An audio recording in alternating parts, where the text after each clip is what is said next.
প্ৰকৃতৰ কেঞ্চুৱা ডাঙৰীয়া, বিশিষ্ট সমাজকৰ্মী ৰূপা কামান ডাঙৰীয়ানী, জিলা আয়ুক্ত জাভেদ ডাঙৰীয়া, আমাৰ ইয়াত নতুনকৈ যোগদান কৰা অতিৰিক্ত জিলা আয়ুক্ত মাননীয় নামপুই ডাঙৰীয়া, আলিমকো যিটো ভাৰত চৰকাৰৰ এটা সংস্থা artificial limb manufacturing corporation of ইণ্ডিয়াৰ মাননীয় মুকেশ মিশ্ৰ ডাঙৰীয়া, মিউনিচিপেলিটিৰ ভাইচ চেয়াৰমেন বিপ্লৱ কোঁৱৰ ডাঙৰীয়া, আপুনি ওপৰত আহক, ভাইচ চেয়াৰমেন মিউনিচিপেলিটি চকীও আছে আপোনাৰ,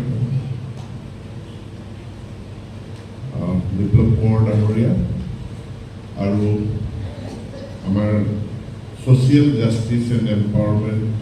ডিপাৰ্টমেণ্টৰ বিষয়া কৰ্মচাৰীসকল তথা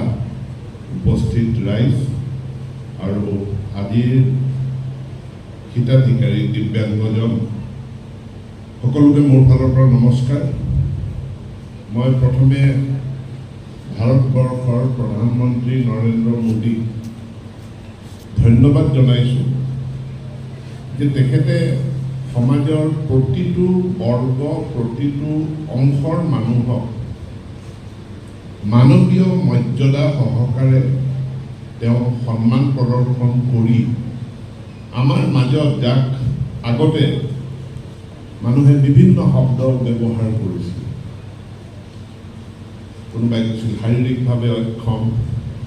কোনোবাই কৈছিল বিশেষভাৱে সক্ষম, কোনোবাই কৈছিল বিকলাংগ, এই ইংৰাজীত হেণ্ডিকেপ বুলি কৈছিল। এই সকলো শব্দ আঁতৰাই তেওঁ কৈছিল যে আমি সকলো ভগৱানৰ সন্তান আৰু আমি সকলো সমান, আৰু তেওঁ দিব্যাংগ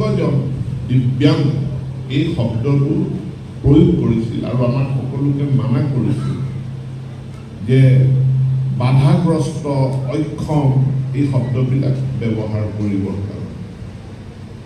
আমি সকলো ঈশ্বৰৰ সন্তান, আমি শাৰীৰিকভাৱে কোনোবা এটা অংগ সেইটোত কম বেছি আছে, তাৰতম্য আছে, কিন্তু তাৰ কাৰণে আমি এটা বেলেগ শ্ৰেণী হৈ যাব নোৱাৰোঁ। আমি মানৱ জাতিৰেই এটা অংগ।